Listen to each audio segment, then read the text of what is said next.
Então vamos à palavra de Deus. Convido-os à leitura na primeira carta, primeira epístola universal, primeira carta aberta do irmão Pedro, capítulo número 5. Começaremos a leitura no verso 7 e vamos findá-la no verso 11. Primeira carta de Pedro, capítulo 5, versos 7 até 11. 7 até 11. Quem já achou, diga: eu achei, pastor.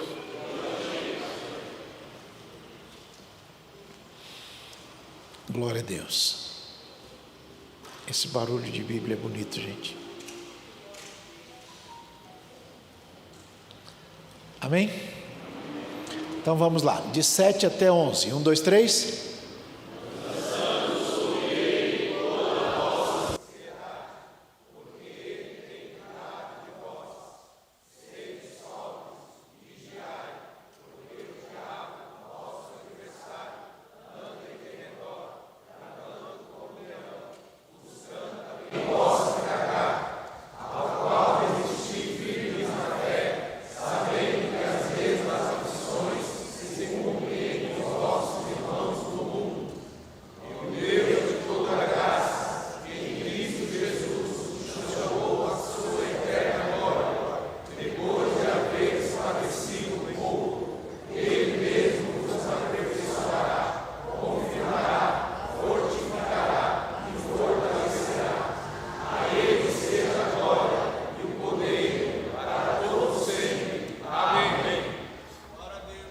Amém? Então diga: aperfeiçoamento, confirmação, fortalecimento. Amém? Podemos assentar.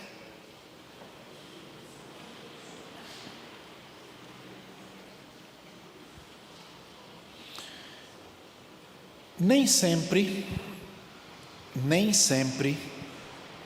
é inteligente acelerar demais. Nem sempre é inteligente acelerar demais.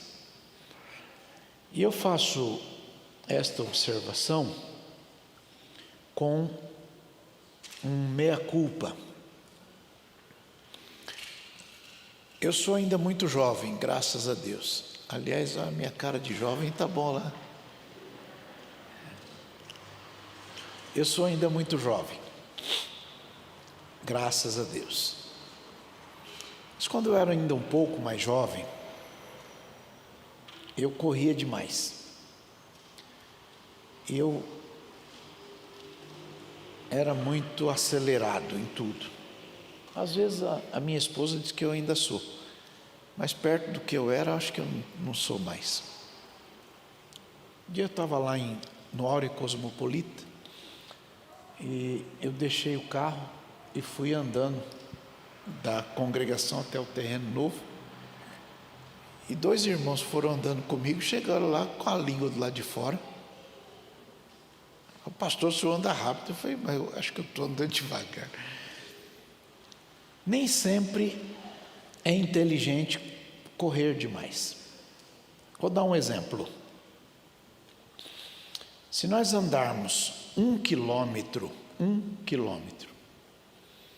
com o carro na velocidade de 20 quilômetros por hora, a gente vai gastar 180 segundos para andar 1 quilômetro, certo? Se a gente aumentar a velocidade, isso é física, vocês estudaram lá. Se você aumentar a velocidade de 20 para 40 km por hora, então, no lugar de você gastar 180 minutos, você vai gastar 90 minutos. Mas quando você muda de 20 km para 60 km, você não aumenta o dobro de tempo, você não gasta, não reduz metade do tempo. É diferente. você passa a gastar 60 segundos. Então, você saiu de 180 segundos para 90 segundos, saiu de 90 segundos para 60 segundos. E na medida que você aumenta a velocidade, este gap, esta diferença vai caindo. Matemática básica, né? E eu pensando nisto hoje, comecei a dizer quanta bobagem eu já fiz em nome de 1 minuto ou 2. Quem já fez muita bobagem em nome de 1 minuto ou 2 aí? Colocando em risco a vida de pessoas queridas, desnecessariamente. O problema é que a gente só aprende isto depois que a juventude já está mais experiente. Como eu disse, eu sou jovem ainda, mas agora eu sou jovem mais experiente um pouco. A verdade é que na nossa vida, irmãos, nós não estamos numa corrida de explosão de velocidade. Estamos naquilo que a gente chama de corrida de fundo, né, de resistência. Eu acho interessante os quenianos, quando vêm aqui no Brasil, ou etíopes também, vão correr aqui em São Paulo na virada do ano. A gente acha que a gente é tudo inteligente, mas eles são mais do que a gente. Porque a turma sai correndo, acelerando na frente, e eles vão devagarzinho. Quando chega a hora, eles aceleram e ninguém pega eles mais. E aqueles que correram no início já cansaram, perderam o fôlego. Então, não é inteligente a gente acelerar demais.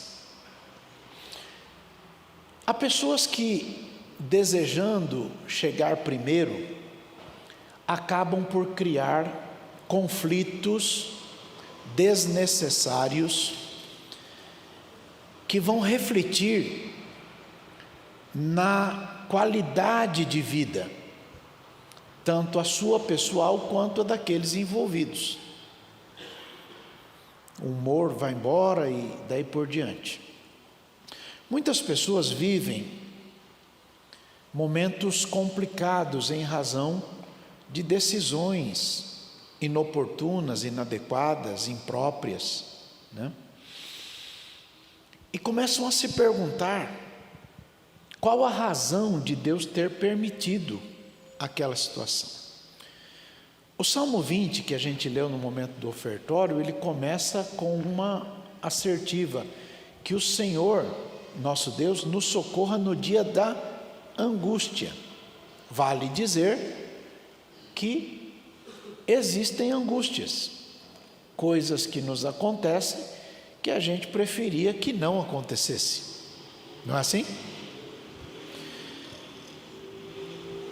Qual seria a razão de Deus permitir que existam conflitos na nossa carreira da fé? Turbulências, trovoadas, lutas. A verdade é que todas as pessoas ou estão num turbilhão, ou saíram de um turbilhão, ou estão a caminho de um turbilhão. Todo mundo. Em João capítulo 16, verso 33, vocês devem lembrar de cor, Jesus disse assim: tenho-vos dito isto para que em mim vocês tenham paz. No mundo tereis aflições, mas tende bom ânimo. O irmão Paulo, um irmão nosso do passado, ele teve que fazer uma viagem e o navio naufragou. E no naufrágio do navio, tinha 272 pessoas no navio. E o anjo foi lá, conversou com ele, que ele acalmasse a turma e tal. Atos capítulo 27, verso 25, vê se é 25, Atos 27, 25. Paulo diz assim: portanto, pessoal, tenham um bom ânimo, porque eu creio em Deus que há de acontecer do jeitinho que o Senhor falou para mim. Verso 26. É contudo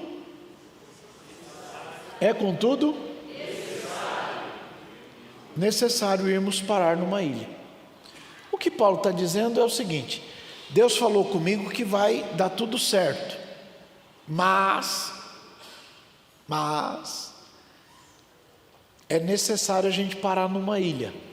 Para eles pararem na ilha, perderam o navio. O navio afundou.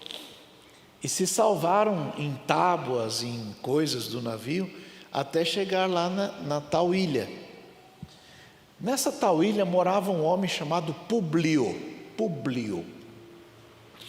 Esse homem era muito rico, importante lá naquela região, e ele hospedou Paulo com a equipe, aquele montão de gente lá.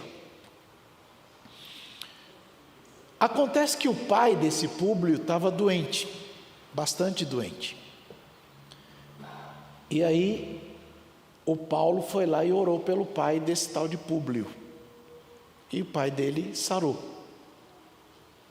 Quando o pai desse homem sarou, toda a população da ilha veio conversar com Paulo, e todo mundo que estava doente, olha lá, todo mundo que estava doente veio, e Paulo orou por eles, e Deus estendeu a mão, e o pessoal sarou, e aí toda a ilha passou a dar ouvidos à transmissão da palavra do Senhor. Então, para que Paulo fosse nesta ilha, perdeu o navio, teve naufrágio, risco de vida, luta. E eu fiquei pensando nisto hoje. Uma irmã nossa, uma vez disse assim: eu sei que Jesus falou das aflições deste mundo, eu sei, dizendo ela, mas por que dói tanto? Eu sei que Jesus falou que ia ter aflição, mas por que dói tanto? Resposta: não sei. Entende? O que eu sei é que algumas tormentas da vida existem para nos fazer chegar ao lugar que Deus quer que a gente chegue. E se tudo correr dentro da normalidade, segundo a nossa visão, a gente vai passar longe. Era o caso. Se tudo desse certo, se não tivesse a tormenta, se não tivesse a quebra do navio, se não tivesse o naufrágio, Paulo não ia chegar nessa ilha. Então isso aconteceu para isto. E a gente tem que pensar, mas Deus tem uns caminhos estranhos, né?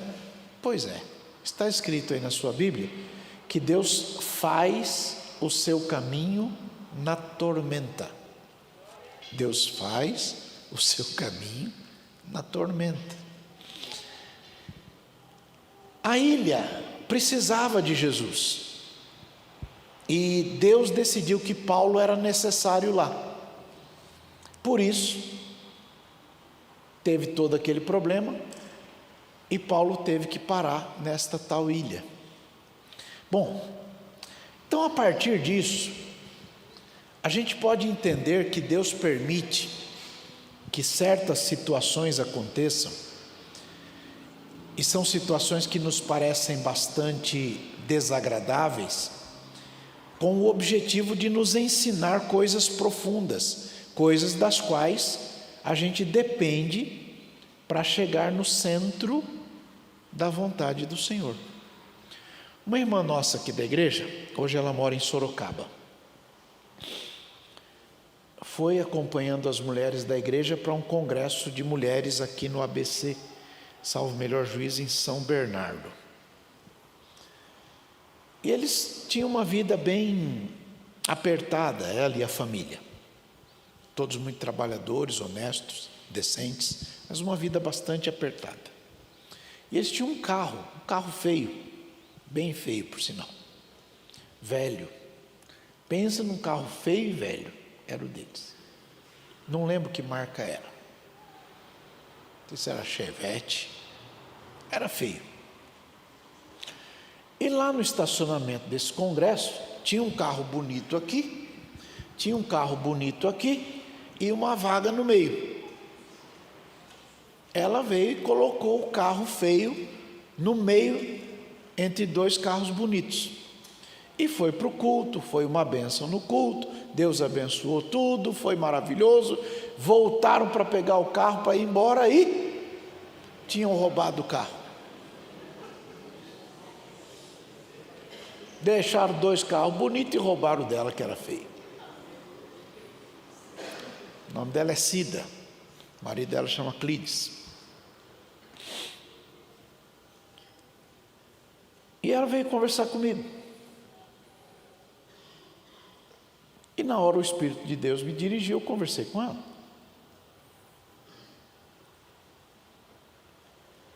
Eu não lembro bem as palavras, mas é mais ou menos assim.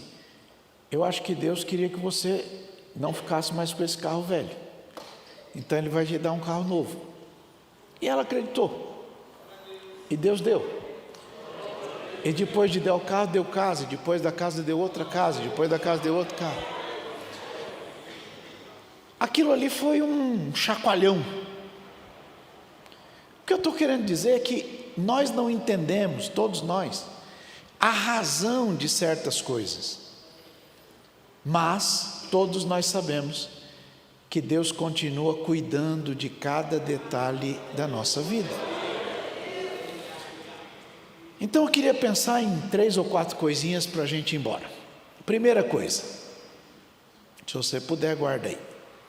As adversidades da vida apresentam para nós as possibilidades de Deus. As adversidades da vida apresentam para nós as possibilidades de Deus. Vamos pensar. Chacoalhe o colega aí, diga: culto de doutrina é lugar de quê mesmo?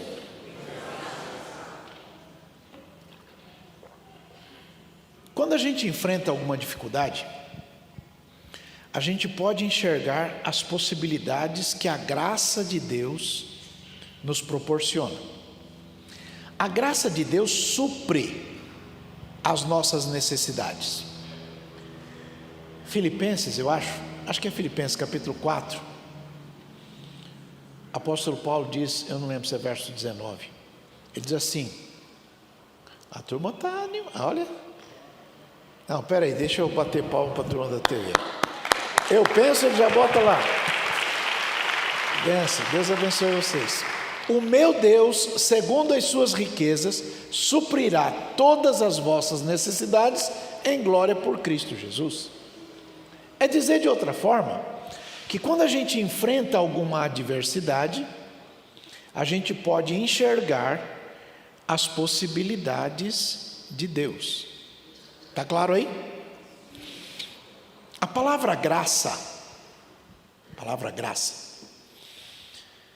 concentra nela todo o favor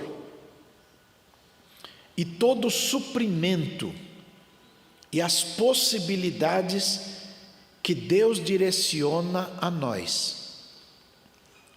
Está claro?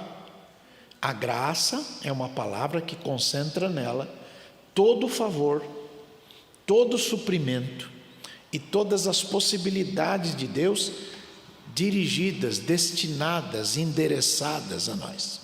Está claro? E a palavra paz, é a forma condensada de mostrar o resultado da graça. Então, se a graça concentra nela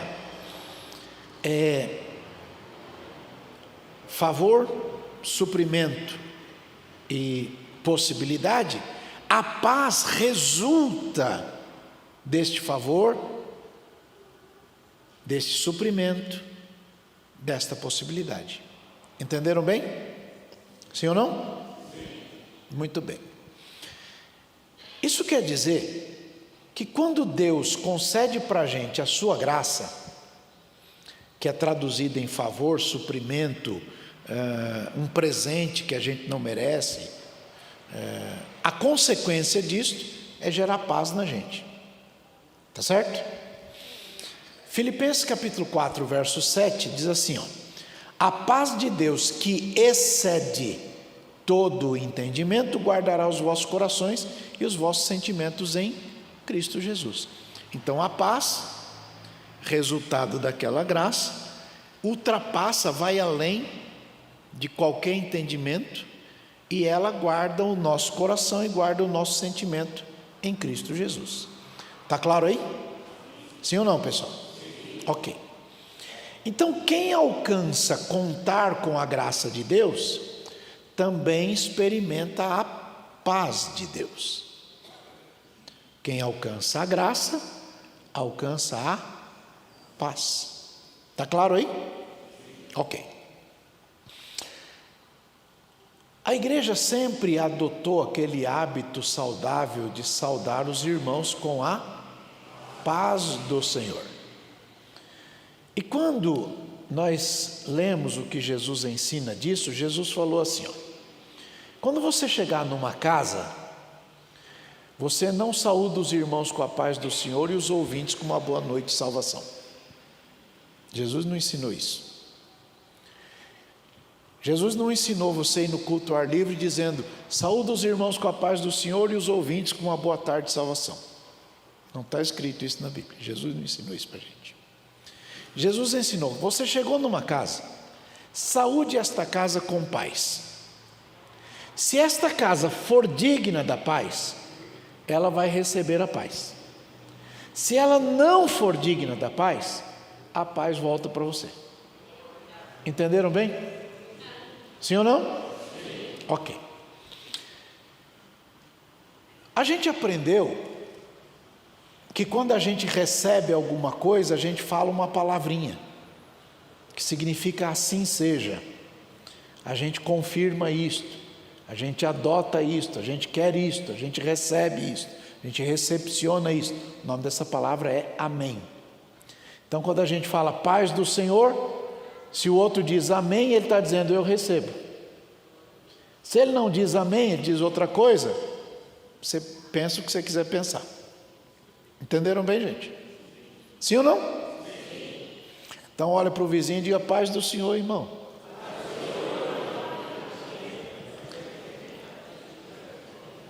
Está claro aí, gente? Sim ou não, pessoal? Sim. Ok. Sempre que alguém saúda a gente com a paz do Senhor, a gente lembra que a gente é alvo da graça de Deus, porque como resultado daquela graça nós temos a paz do Senhor. Amém? Ok. Segunda carta aos Coríntios, vai lá, capítulo 1, verso 3, eu acho que o 4 também. Bendito seja o Deus e Pai de nosso Senhor Jesus Cristo, o Pai das misericórdias e o Deus de toda. Então, o nosso Deus é o Pai das misericórdias e Ele é também o Deus de toda consolação. Verso 4: Ele nos consola, Deus, nosso Pai, consola a gente em toda a nossa. Chacoalhe o vizinho e diga: pensa aí. Se Deus consola a gente na tribulação, diga, significa que tem tribulação. Mas apesar de existir a tribulação, Deus nos consola em parte da tribulação, em um percentual dela? Não, em toda a tribulação. Ok? Para quê? Qual a razão? Por que é que Deus consola a gente na nossa tribulação? O que Deus está querendo com isso? É que se a gente for consolado por Deus na nossa tribulação, então a gente que foi consolado por Deus vai também consolar as outras pessoas que estiverem em alguma tribulação. É dizer de outra forma, que você passou um perrengue lascado, Deus cuidou de você, consolou você, e aí vem alguém dizendo para você: eu estou passando um perrengue. Aí você, que conheceu a graça de Deus, que foi consolado por Deus, vai abraçar esta pessoa e vai dizer: olha, vai passar. A Andréia, a missionária Andréia Beraba, ela canta um hino, que eu não sei quem é que escreveu. Ela diz assim: vai passar, eu sei que esta luta logo vai passar, está doendo, mas não vai poder parar. Qual o resto aí? Não deixa a esperança em você morrer, você precisa crer. Vai chegar a solução para a tua vida. A solução para tudo que aconteceu. O que mais?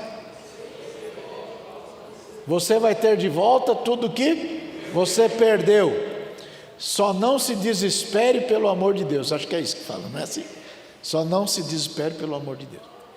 Então abraça o colega aí e diga: irmão, quando você passa uma prova, uma luta, e Deus te consola, você automaticamente está habilitado para consolar o outro que está passando uma luta, uma prova. Abraça o vizinho aí e diga: vai passar, irmão, vai passar, a luta passa. Eu era criança, graças a Deus não faz tempo, e a gente cantava na igreja: a luta vem e passa, não desanima não, quem crê em Jesus Cristo já tem a salvação. A luta vem e passa, não desanima. Quem crê em Jesus Cristo já tem a salvação. A luta vem e ela vai embora. Passa. E depois que ela passa, e alguém chega com uma luta parecida, você olha para ele e diz assim: vai passar. Chacoalha o colega aí e diga: vai passar. Tem um salmo na Bíblia, que eu amo esse salmo. Aliás, eu amo toda a palavra de Deus, mas tem uns negócios que prende um pouco a atenção. O Salmo 46. Ele tem uma frase nele que é repetida diversas vezes. A frase é: ainda que, ainda que, ainda que, ainda que. E ele vai falando lá de problemas. E aí ele diz: eu não vou ter medo, ainda que, ainda que, ainda que. Só que cada problema daquele, e ele vai dizendo ainda que, é mais ou menos uma injeção de ânimo para vencer as lutas. Aí um irmão nosso chamado Abacuque gostou da ideia e copiou dele. Ele diz assim: ainda que a figueira não floresça, ainda que no curral não tenha vaca, ainda que as ovelhas da malhada sejam dispersas, ainda que deu tudo errado, todavia eu me alegrarei no Senhor e exultarei no Deus da minha salvação.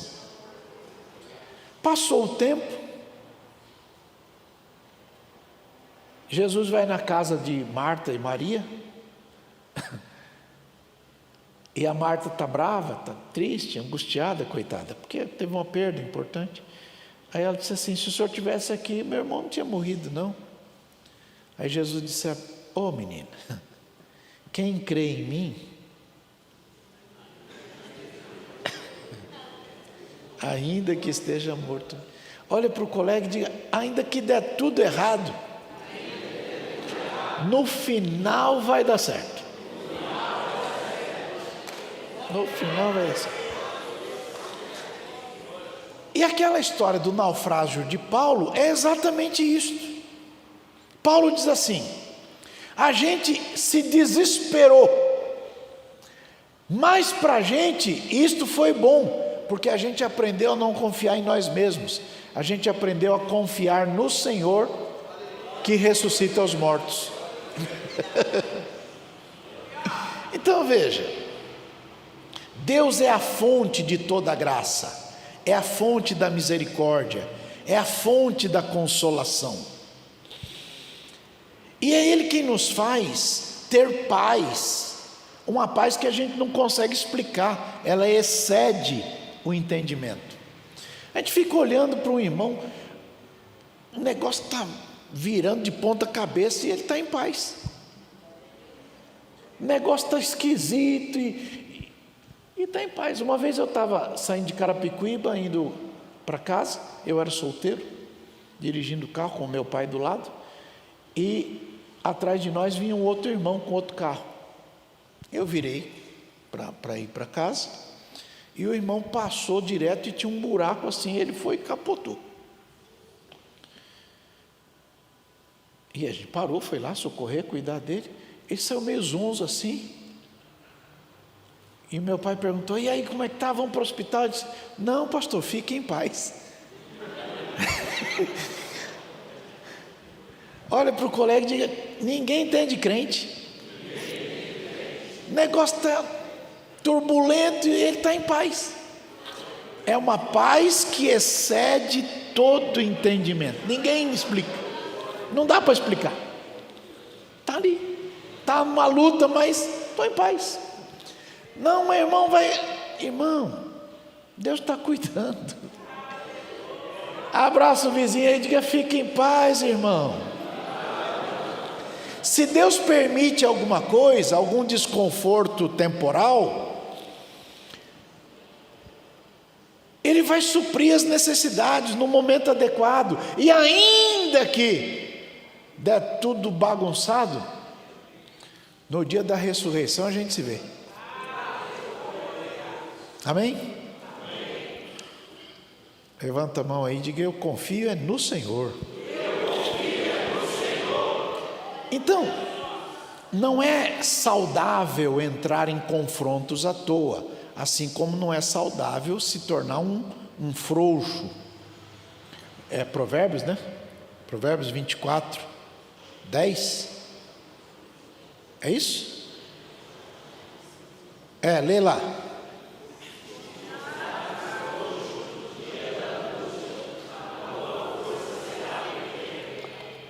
Lê de novo.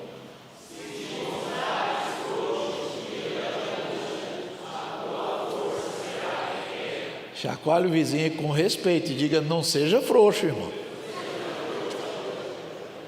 Não seja frouxo. Tá certo?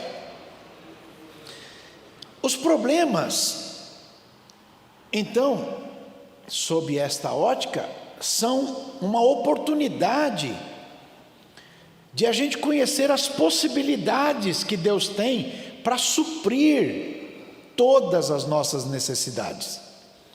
É um jeito de Ele nos ensinar a depender dEle, a depender exclusivamente dEle. Quem é que sustenta a gente? Quem é que sustenta a gente? Deus. Ele usa a empresa na qual trabalhamos, Ele usa o ofício que Ele nos deu para fazer, Ele usa a inteligência mas é Ele quem está sustentando a gente. Ele sustenta a gente através dos meios que Ele organizou para a nossa vida. Então, primeiro, as adversidades revelam que Deus tem amplas possibilidades. A segunda coisa é que as adversidades podem ser um caminho para a gente poder ajudar o outro. É, pastor? É. Naquela história do naufrágio de Paulo, toda aquela ilha precisava da intervenção de Deus. E aquela luta toda de Paulo foi o meio de Paulo chegar lá. Tem coisa que a gente não entende. Eu estava em Frankfurt, peguei um trem com a Suzy para Munique, um gelo. Pensei que a Suzy ia morrer. E eu também. Era muito frio, mas muito frio. Assim, alguma coisa perto de uns 20 e tantos graus abaixo. Muita coisa. Chegamos em Munique. O pastor Marcos Creves foi lá nos receber. Fui para a casa dele. Dormi lá. Jantamos. Dia seguinte, pegamos um carro para ir de lá até visitar uns irmãos em Zurique. Passa pela Áustria de carro. Mas tinha muito gelo, muito frio. E no caminho o carro congelou. Congelou, travou. E a gente com medo do frio. E era a morte certa. Então, com muito custo, conseguimos contato lá em Munique de volta. E o Marcos veio com um jipe. Chegou onde a gente estava, com uma corda, coisa de brasileiro. E numa autobahn da Alemanha, a gente amarrou um carro no outro. E ele saiu puxando. Chegamos numa cidadezinha chamada Kaufbeuren. O gelo estava mais alto que eu. E a gente andou assim, tinha uma igreja. 6 crentes. Eles andavam 300 quilômetros, alguns deles, para irem no culto. 300 quilômetros de trem para ir no culto. E Deus queria que eu estivesse lá. Então, para que eu estivesse lá nesse culto com 6 crentes, naquele gelo, o carro congelou. Olha para o colega aí e diga: entendeu? Às vezes a gente não entende por que acontecem as coisas. Mas Deus está dirigindo tudo. Abraça o vizinho aí e diga: no lugar de reclamar, começa a pensar que Deus está dirigindo, para que você esteja no lugar que Ele quer que você esteja. Mas Deus não pode mandar outro? Pode, mas Ele escolheu você, uai. Abraça o colega e diga: Deus escolheu você para estar onde você está, no tempo que você está, para a glória dEle. Então dá glória a Ele.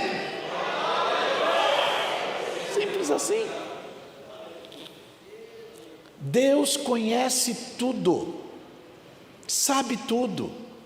Não tem nada que passa desapercebido aos olhos dEle.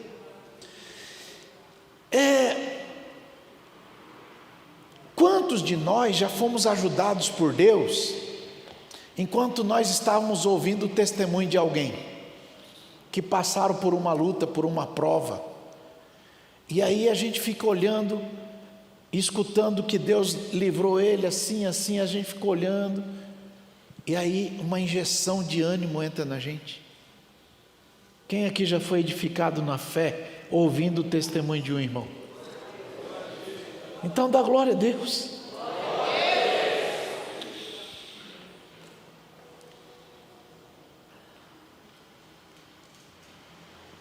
Nós precisamos guardar dentro do coração que às vezes Deus resolve provar a gente. Logo que eu cheguei aqui em São Mateus, para servir a Deus, congregar com os irmãos, a igreja onde eu servia antes tinha um hino muito bonito, que a gente cantava quase todo domingo lá. Cada vez que a minha fé é provada, tu me dás a chance de crescer um pouco mais. As montanhas e vales, desertos e mares que atravesso me levam mais perto de ti. Minhas provações não são maiores que o meu Deus e não vão me impedir de caminhar. Se diante de mim não abrir o mar, Deus vai me fazer andar por sobre as águas. E aí começa rompendo em fé. Rompendo em fé. Minha vida se revestirá do seu poder, rompendo em fé. Com ousadia eu vou mover no sobrenatural. Vou lutar e vencer, vou plantar e colher. A cada dia vou viver rompendo em fé. Chacoalhe o colega e diga: vamos viver rompendo em fé. Quando Deus prova a tua fé, Ele está te dando a chance de crescer um pouco mais. A gente cresce com a prova. Diga: a gente cresce com a prova. De alguma forma a prova então é pedagógica, né? Quantos irmãos já receberam uma injeção de fé para ser curado, quando ouviram o testemunho de um irmão que estava doente, meio que desenganado, a coisa estava toda fora de controle, e aí Jesus resolveu pôr a mão, sarou, e aí você fica animado. O pastor Danilo tem uma filha linda chamada Rebeca. Quantos aninhos tem? 7 aninhos. Rebeca ficou internada, doente. A turma ficava angustiada. A esposa dele, a irmã Cristiane, triste, ele triste, desesperado. Aí Jesus resolveu pôr a mão, tirou a menina de lá. E na medida que ele foi tirando a menina de lá, um monte de gente foi ganhando força e fé. Porque Jesus faz uns negócios que a gente não dá conta de entender. Levanta a mão e diga: Ele é poderoso para fazer mais do que a gente pensa, mais do que a gente pede. Louvado seja o nome do Senhor. Glória a Deus. Glória a Deus. Irmão Jurandir, esse aqui, os médicos falaram um montão de bobagem. E aí ele dizia: não, Jesus está aqui, vai me curar. Eu fui visitar ele um dia lá, falei: meu Deus, o negócio está estranho aqui. Mas ele confiante. Daqui a pouco, a fé dele começou a contagiar o hospital. Vem as enfermeiras, tudo. Os médicos, quantos médicos? 3 médicos, diretor do hospital, tudo entrou na sala ajoelhando, pedindo para ele orar. 12 pessoas aceitaram Jesus quando ele estava doente lá. Vai entender? Abraça o vizinho aí e diga: irmão, ânimo. A prova não é para te matar, não, ela vai te fortalecer. Quantos irmãos se livraram da opressão do passado, quando ouviram o testemunho que Jesus libertou daquele peso que carregava durante tanto tempo? Crentes que experimentaram de verdade a conversão, encorajam outros crentes a permanecerem firmes na fé, apesar dos conflitos da jornada. Ainda que, às vezes, o conflito surja de lugar que a gente menos espera. 2 Coríntios, de novo, vai lá, capítulo 1, versos 5 e acho que verso 6 também. Porque como as aflições de Cristo são abundantes em nós, assim também a nossa consolação sobeja por meio de Cristo. Mas, se nós somos atribulados, é o quê? Olha o que Paulo está dizendo: nós somos atribulados para vocês serem consolados, para a vossa consolação e salvação. Ou, se nós somos consolados, é para a vossa consolação. E esta consolação opera suportando com paciência as mesmas aflições que nós também padecemos. Paulo está dizendo: se a gente está atribulado, é para você ser consolado. E se a gente é consolado, é para você também ser consolado. Mas quando você percebe isso, quando você olha para a nossa tribulação, significa que você também vai passar por ela, e quando você passar por ela, você sabe como é que você vai se comportar nela. Chacoalha o colega, entendeu? Em palavras simples, Paulo está dizendo que as lutas têm o objetivo de mostrar a todo mundo o que Deus pode fazer. Existem irmãos que nos ensinam a lidar com situações adversas, sim ou não? Sem que eles digam qualquer coisa, eles não falam nada, mas eles ensinam a gente com o comportamento deles. E eles vão vivendo a graça de Deus cada dia com uma paz que a gente não dá conta de entender. E vai rompendo, e vivendo, e feliz, e alegre, e contente, sorridente.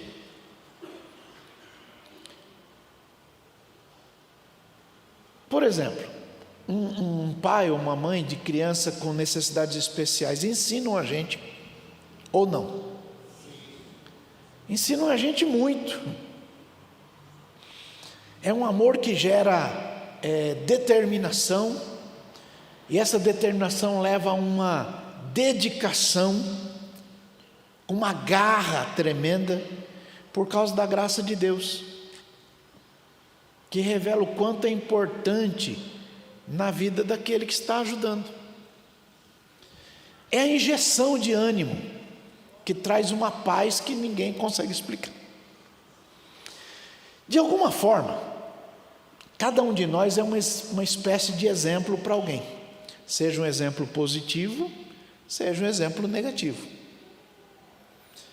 O modo como a gente se comporta diante das adversidades, das lutas, das angústias, das tribulações, das tormentas, revela a fé que a gente declara que tem. A gente declara ter uma fé, e a tribulação revela que tipo de fé que a gente tem de verdade. Todo revés, toda dificuldade, adversidade da vida, que você já superou pela fé em Deus, ajuda os seus filhos, por exemplo, seus parentes, seus amigos, seus irmãos, a ganharem ânimo para vencerem também. Quantos filhos dizem: eu permaneço firme, porque eu vi meu pai rompendo as tribulações da vida, e eu nunca vi meu pai murmurando. Chacoalhe o colega aí, diga: entendeu?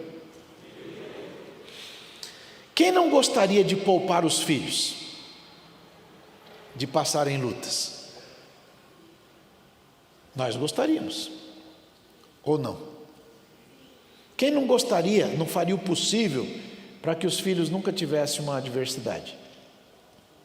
Todos nós. A gente poderia poupar gente querida de passar provas, não?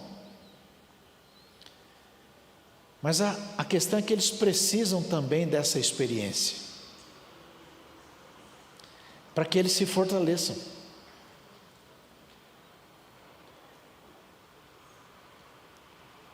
Um pai começa um negócio, sofre, rala, trabalha de domingo a domingo, de sol a sol, não tem férias, não tem descanso, se arrebenta de trabalhar, o negócio cresce.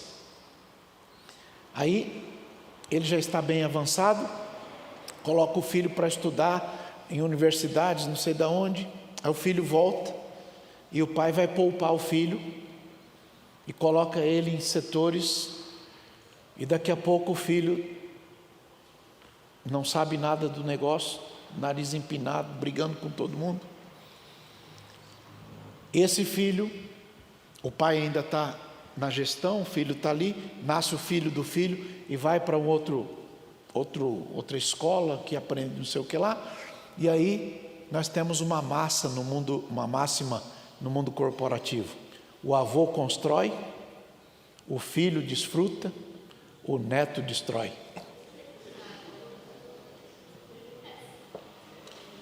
O avô constrói, o filho desfruta, o neto destrói. Destrói porque não sabe quanto custa para construir. Destrói porque não sabe o que gerou aquilo.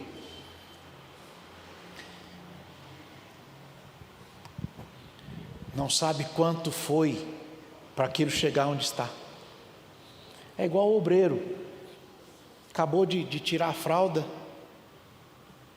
acha que já sabe tudo de igreja. A igreja tem 2000 anos. Ele chega e diz: Deus me deu a revelação, agora é tudo desse jeito aqui. Mas esse povo tudo passou. Não, ninguém sabe nada não, agora eu que sei. Chacoalha o colega e acorda, irmão. Não, irmão, mas faz 150 anos que a gente está aqui falando que Jesus cura, salva, batiza com o Espírito Santo e vai voltar, e esse negócio deu certo. Não, mas vocês não sabem pregar não, quem sabe pregar sou eu. Aqui você tem que estar assim durinho, você só pode olhar para cá, sai fora.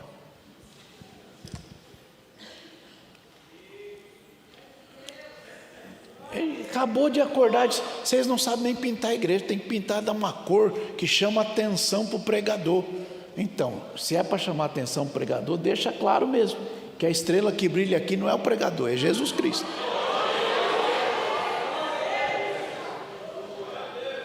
Abraço o colega e diga: dói, né, irmão?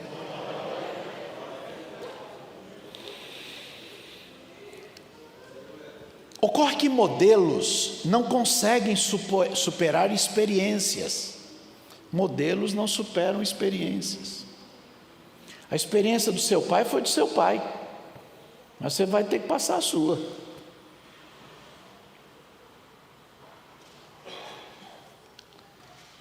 Cada pessoa tem a sua própria luta,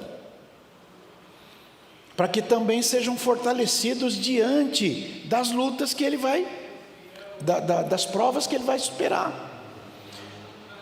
Então, a partir do comportamento que é visto em alguém, a fé se desenvolve para a gente agir com a devida confiança em Deus.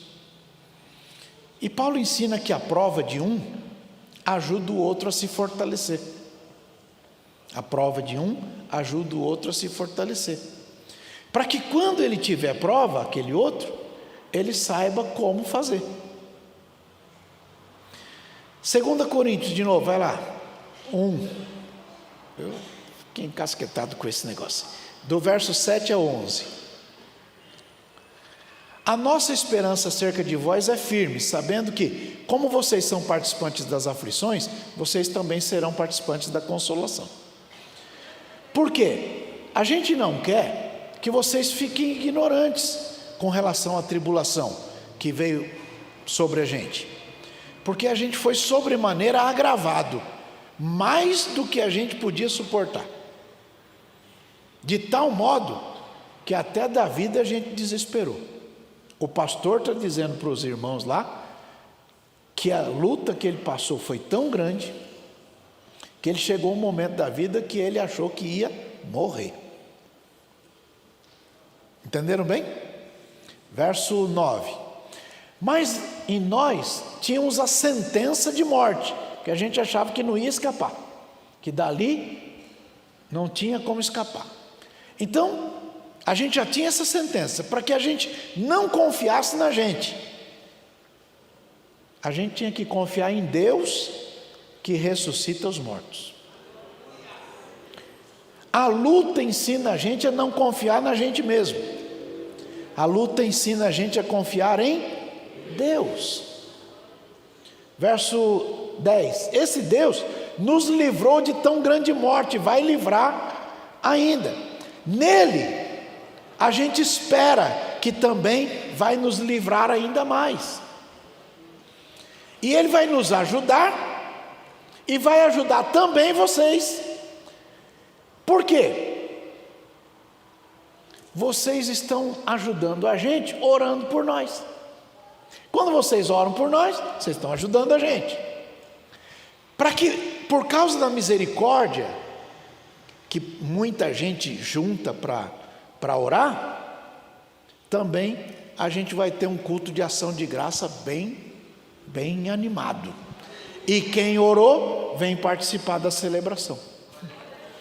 Chacoalha o colega e diz: entendeu? Olha para o colega e diz: vamos combinar de a gente orar um pelo outro? Pega na mão assim, fechar um acordo, um contrato. Diga: então ficamos assim. Faz tempo que eu não falo essa aqui, né? Diga, então ficamos assim. Eu oro por você e você ora por mim. Faz tempo que eu não falo essa aqui, né? Diga aí para o colega, então ficamos assim. Eu oro por você.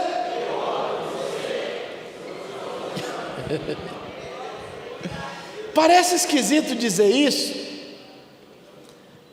mas há uma bênção para os outros quando a gente está na luta e ele ora pela gente. Ele é abençoado. O José entendeu isso. Meus irmãos, de alguma maneira, alguns sofrimentos da vida podem ser para que outras pessoas sejam abençoadas. Então fique firme, porque aquelas pessoas que estão orando por você vão se beneficiar da bênção de Deus que está sobre você. E eles vão se lembrar do seu comportamento durante aquela prova. Número 3. As adversidades servem para ensinar a gente a confiar em Deus. As adversidades servem para ajudar a gente, ensinar a gente a confiar a Deus. Muitas pessoas confiam nele próprio, confiam nos recursos, confiam no dinheiro, confiam nas suas relações de conhecimento, confiam nas graduações, nas posições, nos lugares que frequenta, nas divisas que carrega em lugares secretos.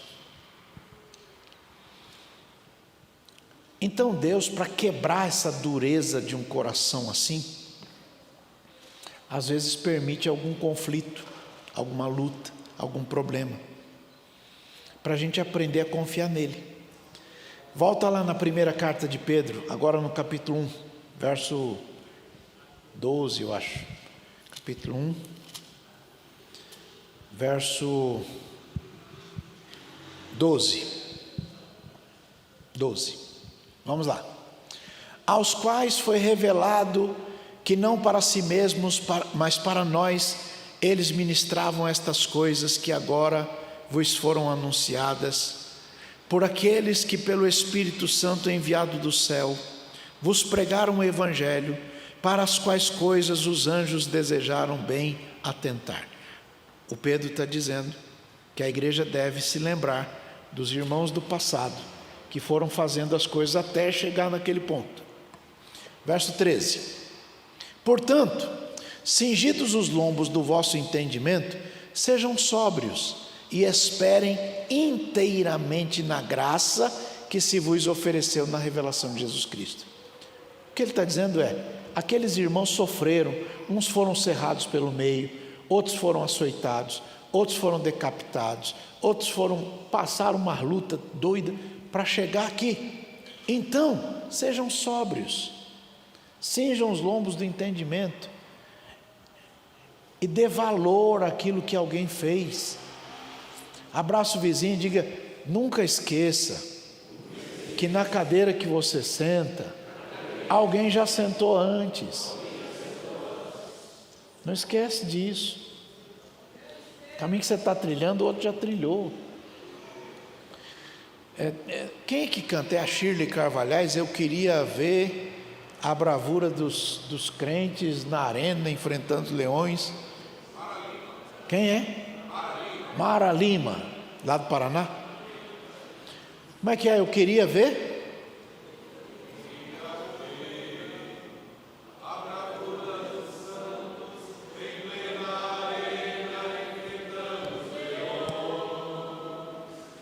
Quanto mais a fogueira queimava,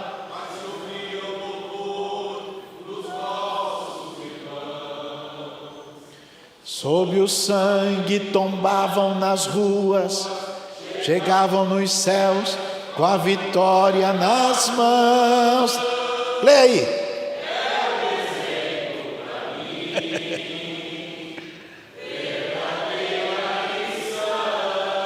cante, vamos embora.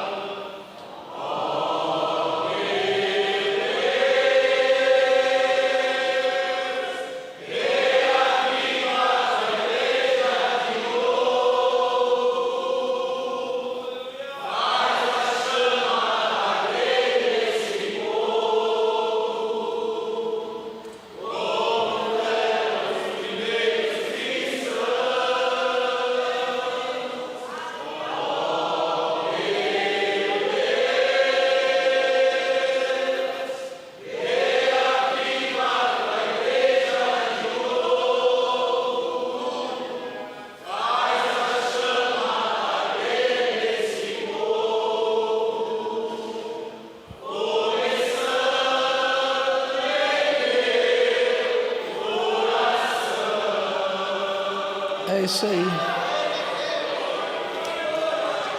Volta lá em 1 de Pedro, capítulo 1 de novo. Acho que é verso 13, verso 14, acho.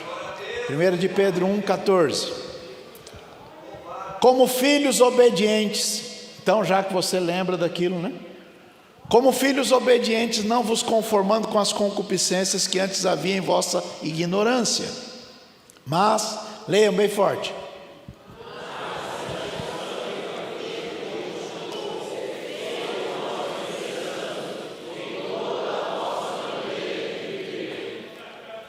Porque está escrito: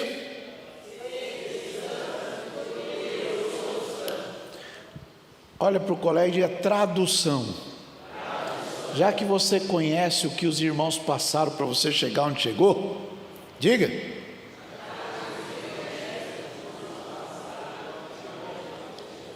Não seja um crente relaxado. Zele pela santidade. Ande direito, honre o nome de Jesus, santifica o nome de Deus em você, na tua casa, na tua família, nos teus negócios, teu trabalho, na igreja, no púlpito, onde você estiver. O resultado de esperar na graça de Deus é marcante. Às vezes a gente quer se vingar. Quem aqui já sentiu vontade de se vingar? Pode levantar a mão, não tenha medo não. Eu também. Então o Espírito Santo um dia me fez ler Salmo 18, verso 47. Leia.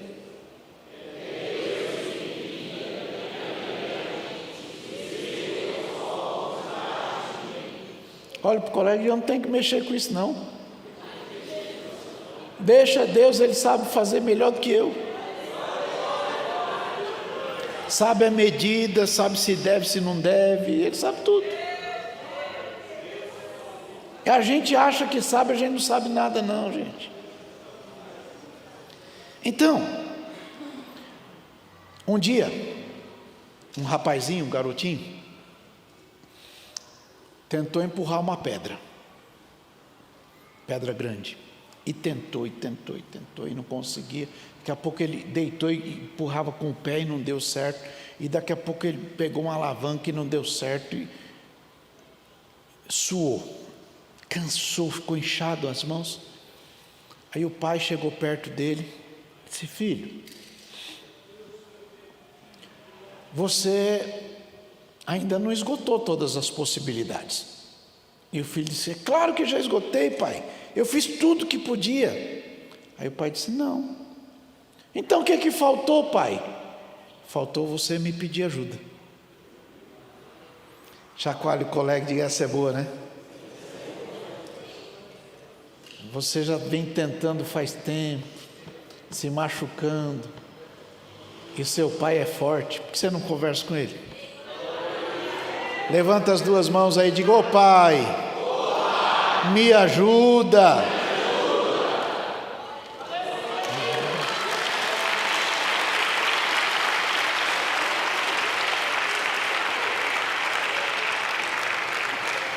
Quando uma pessoa cai num poço, é obrigado a olhar para cima. Que às vezes a gente está aqui e a gente não consegue olhar para cima, a gente só olha onde o nariz alcança. Então, é a mesma coisa num leito de hospital, mesma coisa quando você não tem mais a quem recorrer. Você olha para Deus e diz: Senhor, me ajuda aí. E Paulo, quando fala disto, ele diz que as lutas vêm para a gente não confiar na gente mesmo, mas confiar em Deus. E ao que parece, Paulo está testemunhando que em certa altura da vida, ele foi cheio de si, ele achava que ele resolvia as coisas do jeito dele. Mas quando chegou esta prova, ele teve que dizer: Senhor, essa aqui eu não dou conta não. Uma vez ele caiu da montaria, ficou cego, foi apedrejado. Ele passou por muita prova, mas esta aqui ele não deu conta. Então, o nome disso é fé. E a gente precisa exercitar a fé. A nossa confiança tem que estar para além desta vida. Se a gente esperar em Deus só nesta vida, a gente é o mais miserável dos homens. Diga aí: se esperarmos em Deus somente para este mundo, somos os mais miseráveis dentre os homens. Diga. Está em Coríntios, 1 Coríntios capítulo 15. Se nós esperarmos em Deus somente para esta vida, somos os mais... 1 Coríntios 15, que número? 19. Bota lá. Está lá. Leia bem alto.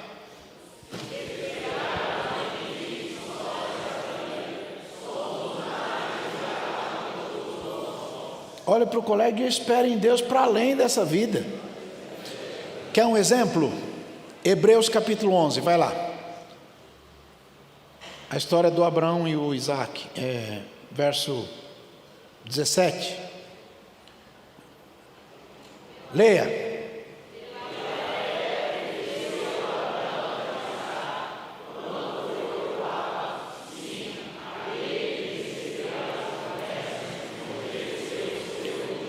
Agora lê bem forte o verso 18, bem alto.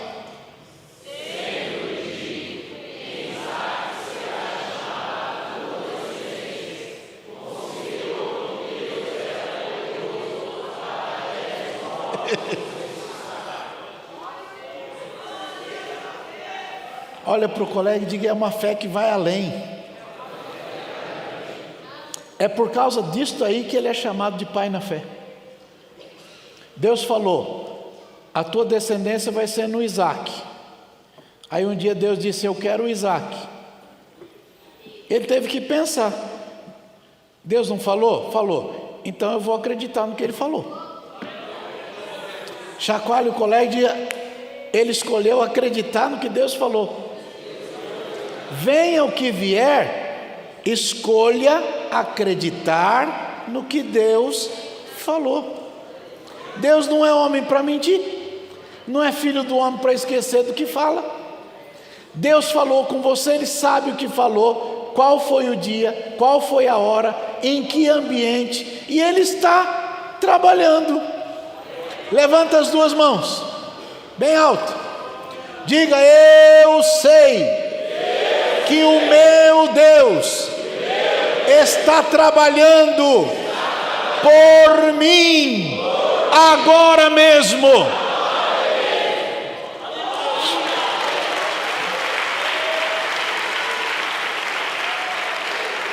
Nunca se ouviu, nem desde a antiguidade se percebeu, nem com os ouvidos, com o olho, com nada. Ninguém nunca deu conta de perceber de um Deus que trabalha por aquele que nele espera. Deus está trabalhando por você agora mesmo. Esta é a fé que tem que estar no nosso coração. Ela supera o medo da morte. É por isso que crente não tem medo de morrer. Que já morreu uma vez. Quem já morreu não morre de novo. 1 de João, vai lá, capítulo 5, verso 11. E o testemunho é este, que Deus nos deu a... Deus nos deu a... Bem alto, Deus nos deu a... Essa vida eterna está no seu Filho, que é Jesus. Lembra o que Jesus falou em João 10, 27? Acho que é 27. Leia lá.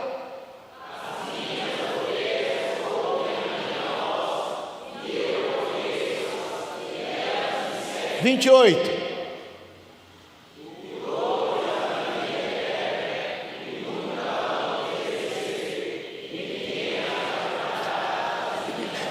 Verso 29.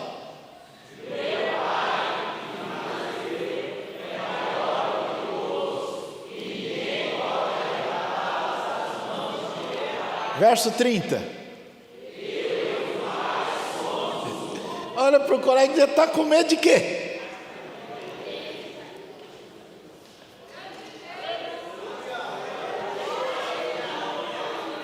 Pastor Gilson canta aqui uma outra musiquinha assim: tá chorando por quê? Se você tem um Deus que cuida de você, e jamais te esqueceu.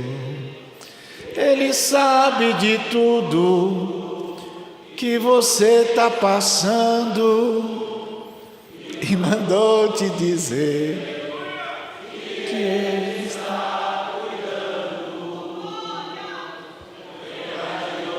Você veio aonde você chegou. Lembra de todos os livramentos que você passou. Nem era para você estar aqui.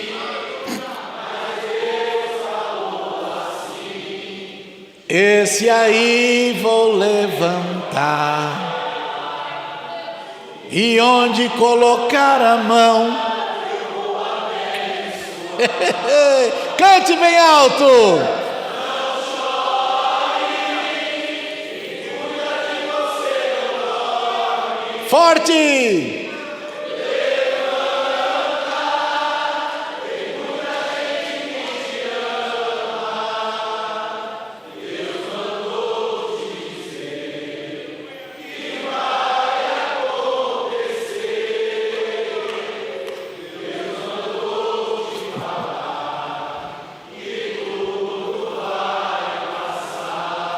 Vai passar.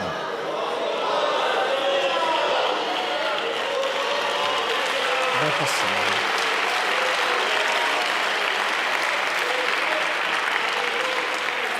Para terminar, para a gente ir embora, as adversidades geram louvor a Deus, porque Deus responde à oração. Quando Paulo testemunha os livramentos que Deus deu a ele, ele afirma que quem se propõe orar pelo livramento de alguém, precisa confiar que vai celebrar com aquele alguém a vitória que Deus vai dar a ele. Certos momentos da vida são muito tormentosos e lembram a gente de que nós somos, todos nós, da mesma família. Olha aí para o colega, a gente é tudo da mesma família. 1 Coríntios capítulo 12, verso 26. Vê se é 26. Leia lá.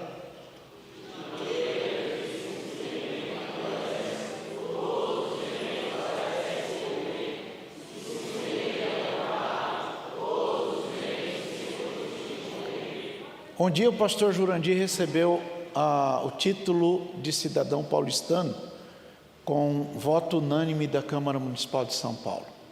E então foi um culto lá, eu fui lá. Eu li isso aí lá, na Câmara Municipal. Se um membro padece, está todo mundo padecendo junto. Mas se um está sendo honrado, todo mundo está honrado junto. Abraço, colega, e entendeu, irmão? É uma família. E o nome disso é igreja. Não é só uma reunião que a turma vem buscar alguma coisa e leva embora, não. A igreja é uma família estendida. Romanos capítulo 12, veja se é verso 4. Vamos lá, bem forte.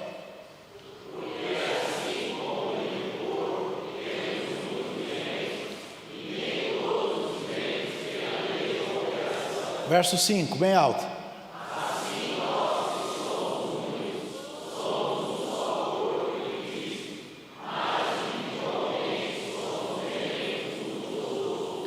Chacoalhe o vizinho e diga tradução. Todos nós dependemos um do outro. Ninguém aqui pode dizer que é melhor que ninguém, porque não é. Vai em 1 Coríntios de novo, capítulo 12, verso 25. Vamos lá, bem alto.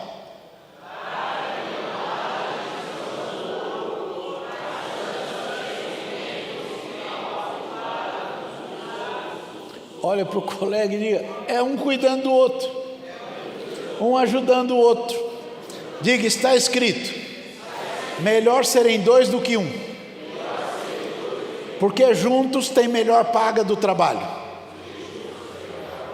Diga, melhor serem dois do que um, porque sozinho ninguém se esquenta. Número 3, melhor serem dois do que um, porque quando um cai, o outro estende a mão e o levanta. É assim que funciona. Olha para o colega e diga, vamos combinar. Quando você me vê fraquinho, pega o telefone, liga para mim, manda uma mensagem, vai me visitar. É um ajudando o outro. O nome disso é igreja. O resto é conversa fiada. Igual cuidado, não é todo mundo cuidando de um, não, é todo mundo cuidando de todo mundo. As provações da vida ensinam a gente que a gente precisa um do outro. E uma igreja saudável sabe que o testemunho de um irmão inspira o outro. Vai lá na terceira epístola de João. Terceira epístola de João, só tem um capítulo, verso 12. Bem alto, leia.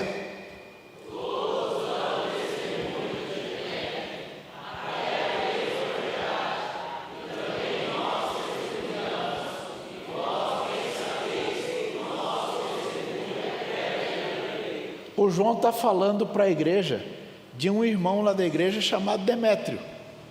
Ele que recepcionava as cartas lá e distribuía para os irmãos. Esse irmão aí era sério. Então o testemunho dele ajudava os outros irmãos. Sabe aquele irmão que você olha e fala, esse irmão é um irmão que tem testemunho? Ajuda. E tem uns também que só a graça de Jesus. No jeito que anda, no jeito que fala, no jeito que veste, no jeito que come, no jeito... É uma luta. A gente tem que vigiar até na hora de comer.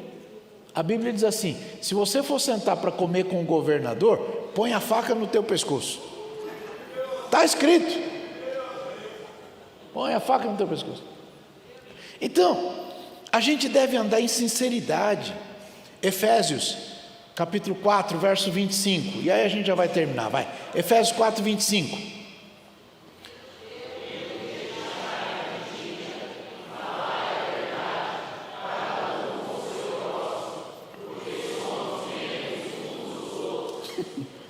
Vai lá, Gálatas, parece que embala agora, né? Gálatas 6, 2. 2, vai lá.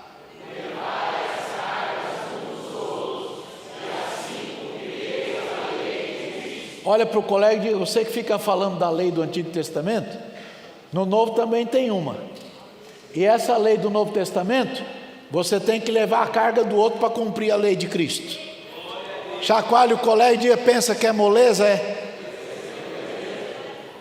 É um ajudando o outro. Paulo chama isso de comunicação. Comunicai com os santos nas suas necessidades. Não é quando você tem necessidade e vai lá e conta para o outro. Não é isso não. É quando você vê que o outro está com necessidade, você vai lá e comunica com ele. É muito diferente. Então, a gente segue a instrução do cabeça da igreja, que é Cristo. E todos nós que somos da igreja de Cristo, devemos viver em comunhão. 1 de João, capítulo 1, verso 7. 1 de João 1, 7. Leia.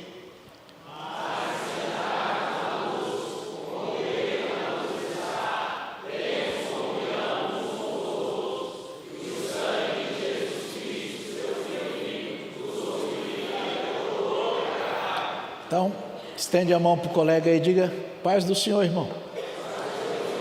Diga: vamos viver em comunhão. Está escrito na Bíblia assim: ó quão bom e quão suave é que os irmãos vivam em união. União assim? Não.